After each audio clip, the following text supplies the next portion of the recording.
पण ज्या दिवशी यांनी मराठ्यावर हात घातला ना संतोष भैया देशमुखांवरती, त्या दिवशी यांची सगळा माज उतरेला आणि पुढे यांना गप्प बसायचं नसलं ना, माज उतरणार आम्ही तुमचा ध्यानात ठेवा. की जेलर कोण, का पहिला बदलला, खरं कारण शोधलं पाहिजे आणि यांची गुंडागर्दी खरंच थांबवायला पाहिजे त्यांनी, कारण त्याच्याशिवाय गत्यंतर नाही. नसता एक दिवस ना हे फडणवीस साहेबांवरती सुद्धा उलटतील, इतके यांची मानसिकता विकृत आहे ना, प्रचंड विकृत आहे. ही उभ्या महाराष्ट्रानं संतोष भैयाच्या खून झाला त्यावेळेस बघितली. विकृत मानसिकतेचे ही जी टोळी त्यांची लाभार्थी, ही सगळ्या त्यांच्या समाजाला अडचणीत आणायला लागली, सगळ्या समाजाला.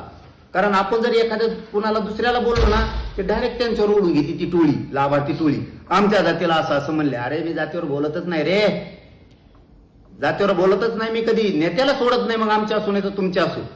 आपण दुसऱ्याला जरी बोललो हे असं असं आहे तर ते म्हणणार आमच्याच जातीला बोलला. यांची जी विकृत मानसिकता आहे ना, एक दिवस खूप अडचण मोठी उभा करणार आहे. आणि मी माझ्या वतीनं सांगतो की तुम्ही माझ्या समाजाच्या नादी लागू नका. मी माझ्या समाजासाठी जीव सुद्धा द्यायला तयार आहे आणि मेलो तर मेलो, मी भेद पण नाही, पण समाज मोठा करायचा मी थांबवणार नाहीये. तुमचं दुसरं म्हणणं होतं की जेलमधून गुंडागिरी दादागिरी करताय. काय गुंडागिरी दादागिरी, कोण घंटे भेद आहे त्याला, कोण मुजित आहे? सगळ्या दुनियाचे हे भेकड. पण यांनी